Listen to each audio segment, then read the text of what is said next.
Hi hello welcome to VTV health. నేను మీ మధు. ఈరోజు కూడా ఏం చెప్పడానికి వచ్చాను అనుకుంటున్నారు కదా. పల్లి పట్టి తెలుసు కదా మీకు. పల్లి పట్టి ఎలా చేస్తారో తెలుసా? తెలుసు, అందరికీ తెలిసిందే. చిన్నప్పటి నుండి షాప్కి వెళ్ళినా కానీ చిక్కీలు కొనుక్కోవడము, ఇంటికి వచ్చిన తర్వాత అమ్మ చేసి పెడితే తినడం, ఇలాంటివన్నీ మనం పల్లీలు నార్మల్గా తింటుంటాం. కానీ బెల్లంతో కలిపి తినే ఈ పల్లి చిక్కీ తిన్నట్లయితే మనకి ఎన్నో ఆరోగ్యకరమైన ప్రయోజనాలు ఉన్నాయి. కాబట్టి దీంతో పాటు మనము ఇది పల్లి చిక్కీ తిన్నట్లయితే మనకు గుండె నుండి వచ్చే వ్యాధులను మనం నివారించుకోవచ్చు. ఎముకలు దృఢత్వాన్ని పెంచుకోవచ్చు.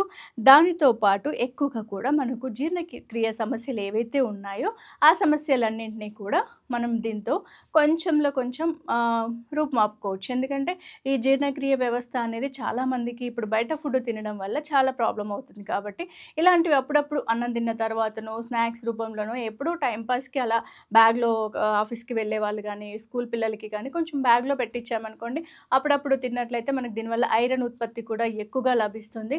రక్తహీనత కూడా తగ్గుతుంది. సో చాలా బెనిఫిట్స్ ఉన్నాయి. కాబట్టి మనకి ఈజీగా దొరికే ఈ పల్లి చిక్కీని తిందాం, ఆరోగ్యంగా ఉందాం. చూస్తూనే ఉండండి వీటీవీ హెల్త్. మా ఛానల్ని సబ్స్క్రైబ్ చేసుకోండి. మరిన్ని మంచి టిప్స్ కోసం మా ఛానల్ని ఫాలో అవ్వండి.